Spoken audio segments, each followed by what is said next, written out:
About a year ago, I read a book called The Nvidia Way by Tae Kim. I covered it when it first came out, going through Jensen's life and how he built Nvidia from the ground up. But when I went back and reread it, I wanted to do something different. I wanted to strip away everything that wasn't about how Jensen actually runs his company. Not the biography, not the history, just the method. The way he thinks, the way he leads, and the ideas he has used for over 3 decades to build one of the most valuable companies in the world. So I made a list of about 20 ideas, and that's what we're going to go through today. The very first sentence of this book says that in another life, Jensen might have been a teacher. His colleagues call him Professor Jensen because of his ability to stand at a whiteboard and explain something extraordinarily complex in a way that almost anyone can understand. The author writes that she would become his student, much like his employees do. Jensen's teaching is both persuasive and pervasive. You can take 2 Nvidia employees who have never met each other, put them in a room, and they will say the same things. Jensen has somehow achieved a kind of intellectual alignment across his entire organization. He spends a huge portion of his time communicating with his people and making sure that everyone, at every level, understands the strategy and the vision. And the tool he uses more than any other for that communication is the whiteboard. Jensen insists that the whiteboard be the primary medium in every meeting, not slides, not reports, the whiteboard. Because the whiteboard forces you to demonstrate your thinking in real time, in front of everyone, with nowhere to hide. You have to start from scratch every time you step up to it. You have to lay out your reasoning as clearly and completely as possible. And the moment you haven't thought something through, it becomes obvious immediately. There is no formatting trick that can save you. There is no deck that can obscure a weak argument. Jensen sees this as essential, but there's something deeper in it too. The whiteboard, he says, represents both possibility and ephemerality. The belief that even the most brilliant idea must eventually be erased and replaced with something new. That is his philosophy of constant reinvention made physical. This belief that you must constantly reinvent or die is something Jensen returns to over and over throughout the book. He says it directly: complacency kills. And what makes Jensen unusual is that he holds this belief with the same intensity whether Nvidia is struggling or succeeding. He has this combination of extreme confidence and charisma paired with an inner voice that tells him he is never good enough. Nothing he builds is ever finished. Nothing he achieves is ever enough. He resists overly positive accounts of Nvidia's early years. He says they sucked at a lot of things, that they made it great over 31 years, not on day one. In his commencement speech at Caltech, after a warm introduction listing his accomplishments, he opened by saying, "It made him cringe to hear all of that." He has been fighting complacency since the very beginning. Back in 1997, at monthly company meetings, Jensen would tell his employees they were 30 days from going out of business. At that time, Intel was 860 times larger than Nvidia by revenue, and Jensen stood in front of his team and said, "Make no mistake, Intel is out to get us. They have told their employees, they have internalized this, they are going to put us out of business. Our job is to kill them first." That is how he thinks, and that is how he has always thought. Andy Grove had a mantra: success breeds complacency, complacency breeds failure, only the paranoid survive. Jensen has lived that idea for 3 decades. To fight complacency structurally, Jensen built a flat organization. He has 60 direct reports and does not do one-on-one meetings. He designed it this way deliberately. When Nvidia was young, he saw how quickly bureaucracy and politics could take root, even in a small company. And he decided that if he ever got the chance to build the ideal organization from scratch, it would be much flatter. A flat structure forces employees to think for themselves. It exposes people who cannot act without being told what to do. It makes information travel faster, and it keeps decision-making fast, which Jensen believes is one of the most important things a company can do to keep great people. He said it clearly: you can drive outstanding people away by making decisions slowly. Why would the best stay somewhere they can't get things done? He has refused to change this structure, even when board members have pressured him to hire a chief operating officer to reduce his load. "No thanks," he replied. He created a company he could manage directly. That is the key phrase. He built an organization that fits the way he works, not the way other companies work. He describes it like a race car, a machine that the CEO has to know how to drive, and he knows how to drive this one. One thing that comes with a flat organization is public accountability. Jensen does not believe in the common advice to praise publicly and criticize privately. He criticizes publicly, in large meetings, in front of everyone, so that the entire company can learn from a single person's mistake. He says it plainly, "I give feedback in front of everybody. Feedback is learning. For what reason should you be the only person who learns from this? We are not optimizing for protecting someone from embarrassment. We are optimizing for the company learning from its mistakes." There is a story in the book about a chip that failed. Jensen was furious. He called out the engineers at an all-company meeting and asked them directly, "Is this the product you intended to build?" He then invited an executive from Best Buy to come speak to his employees, who spent most of the session talking about the chip's poor performance and the customer complaints it had generated. Jensen stood there and agreed with every word. "He's right," Jensen said.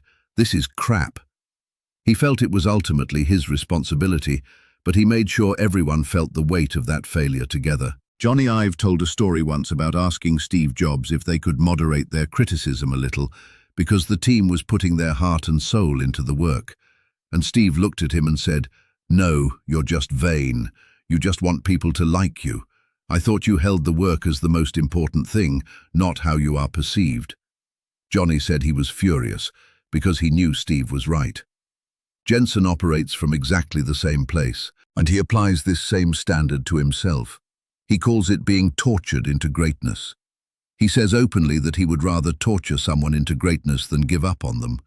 But what the book reveals is that he has always started with himself. An executive at the company tells the story of a quarter where they absolutely crushed it. Revenue was up, everything had gone well, and Jensen stood up in front of the company and said, "I look in the mirror every morning and say, 'You suck.'" The executive was struck by how someone so visibly successful could still think in those terms. But that is precisely the point. The inner voice that says, "You are not good enough," is not a weakness. It is the engine. In his Caltech commencement address, Jensen said this, and it is my favorite thing he said in the entire speech. "I hope you will see setbacks as new opportunities. Your pain and suffering will strengthen your character, your resilience, your agility, and they are the ultimate superpowers. Of all the things I value most about my own abilities, intelligence is not at the top of that list. What I value most is my ability to endure pain and suffering, my ability to work on something for a very long period of time, my ability to handle setbacks and see the opportunity just around the corner. I consider those to be my superpowers, and I hope they become yours." At Stanford, he said something that has stuck with me since I first read it. Most Stanford graduates have very high expectations. People with high expectations have very low resilience. Resilience matters more than almost anything else in success. I don't know how to teach it except to say, I hope suffering happens to you. I was fortunate to have plenty of opportunities for setbacks. To this day, I use the phrase pain and suffering inside our company with great glee, because you want to refine the character of your company. Greatness is not intelligence. Greatness comes from character. And character is not formed out of smart people. It is formed out of people who have suffered. Jensen also has a framework he calls speed of light. The idea is simple and extreme. Every project gets broken down into component tasks, and each task is assigned a target completion time that assumes no delays, no queues, and no downtime whatsoever. That gives you the theoretical maximum, the speed of light, the absolute fastest it is physically possible to go. Then Jensen measures performance against that benchmark, not against what the company used to do or what competitors are doing. He said, "We will judge ourselves against the speed of light." Jensen would not let his people think about what was likely to work or what they could reasonably achieve. He only cared about what was possible at maximum effort with zero wasted time. He is unapologetically extreme in everything, including how hard he works. He says there may be people smarter than him, but no one will ever outwork him. He works every day. He has never taken a day where he was not working or thinking about work. When employees were griping about long hours, his response was direct. People who train for the Olympics grumble about early morning training too. He was not being dismissive, he was sending a message.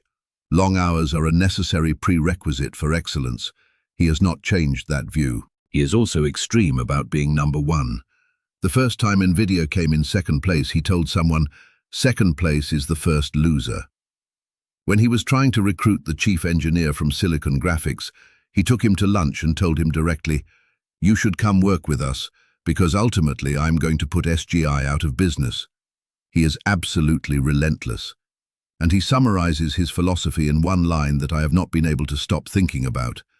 The secret to his company's success is nothing more than sheer will. To make sure he stays connected to what is actually happening across the entire company, Jensen uses something he calls the top 5 email. He asks employees at every level of the organization to send him a short email, just 5 bullet points, covering the top things they are working on and what they are observing in their markets. Customer pain points, competitor activity, technology shifts, potential delays. Each bullet has to start with an action word, something like finalize, build, or secure. Every day, Jensen reads around 100 of these emails. He tags them by department so he can search by topic. He does not want information that has already been filtered through layers of management. He wants information from the edge. That is a direct quote from him. He is looking for weak signals, early indicators of something that could become enormous before anyone else has noticed them. One of those weak signals years ago was a recurring pattern in the emails around machine learning. Jensen acted on it. You know how that story ends. His communication style matches this. It is blunt, concise, and direct. His emails are short. He says what he means and moves on. When an employee starts rambling in a meeting, Jensen will say one word: lure. It is a warning. Stop. Listen to the question. Understand the question. Answer the question. Everyone at Nvidia has heard it. When a person and their ideas are easy to understand, those ideas spread. Jensen is always easy to understand. Jensen also operates on a principle he calls, the mission is the boss. The ultimate authority in the company is not him, it is the mission itself. Every project has a designated leader he calls a pilot in command, who is accountable to him directly. No one can hide behind a team. Everything has to have a name attached to it, a person, an accountable human being. He organizes his employees by function rather than by business unit, which allows him to redirect people into new missions quickly and without friction. Strategy for Jensen is not a document. It is not a presentation or an annual planning cycle. Strategy is action. The world is a living, breathing thing, he says. You plan continuously. There is no 5-year plan. You move, you observe, you adjust, and you move again. This is not a reactive approach. It is a deeply intentional one. Jensen knows that any plan written years in advance is built on assumptions that will be wrong. So he does not make those plans. He makes decisions. Jensen also refuses to compete for existing markets. He wants to create new ones. He does not believe in commodity products because commodities are subject to constant downward pricing pressure. He believes Nvidia should only be doing things that other companies cannot do. He said at Caltech, speaking about their move into robotics, "We decided to build something where we are sure there are no customers." The room laughed. He was not joking. Where there are no customers, there are also no competitors. That is a $0 billion market, something that barely exists today, but will one day be massive. Jensen has been finding those markets his entire career. He also believes in rewarding the people who make that possible. He looks at his stock like his blood.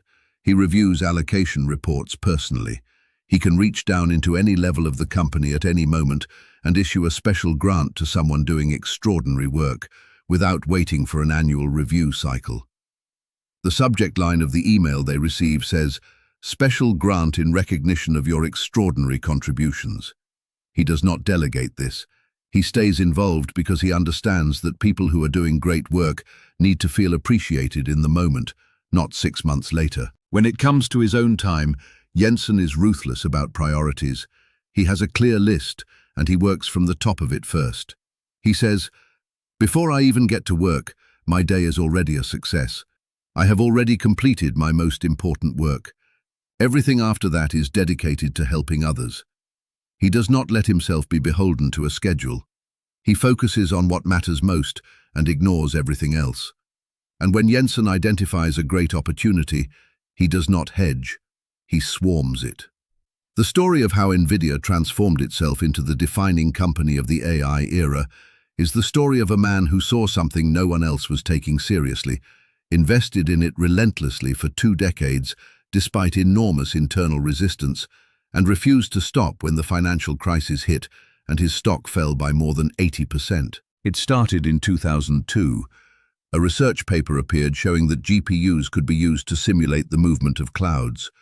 It was a narrow academic finding. Jensen noticed it. Computer science researchers were beginning to use GPUs for non-graphics applications and reporting dramatic speed improvements over traditional computing. In other words, they had hacked his hardware in a way he had not designed for. Jensen saw this not as a curiosity, but as an opening. He hired the researcher who had coined the term general-purpose computing on GPUs. He made it a priority to make GPUs easier to program for non-graphical purposes, and in 2007 he launched CUDA, a programming model that made it possible for scientists, engineers and researchers across every field to tap into the GPU's computational power. This move was staggeringly expensive. The investment in converting GPUs for CUDA compatibility pushed gross margins down from 45% to 35%. Then the global financial crisis hit, and Nvidia's stock collapsed by more than 80%. Investors demanded a change in course. Jensen held firm. "I believe in CUDA," he said.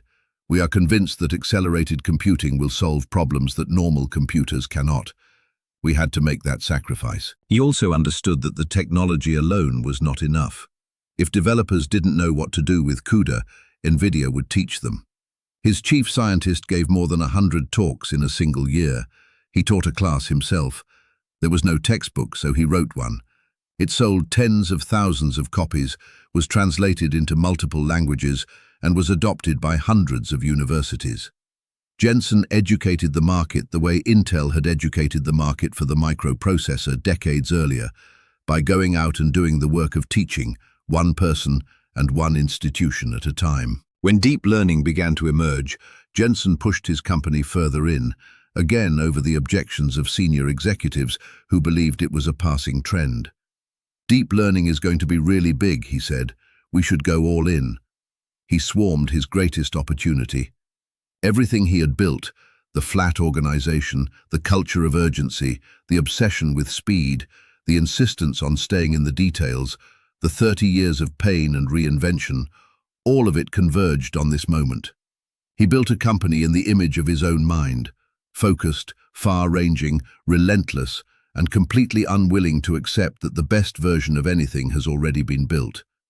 And then he pulled every lever at his disposal to move Nvidia to the center of the most important technological transformation of our time. The last paragraph of this book says, "There are no shortcuts. The best way to be successful is to take the more difficult route. And the best teacher of all is adversity." That is why Jensen still keeps going at a pace that would burn most people out. That is why he still says, without hesitation and without irony, "I love Nvidia." Hopefully some of these ideas help you build something you love too.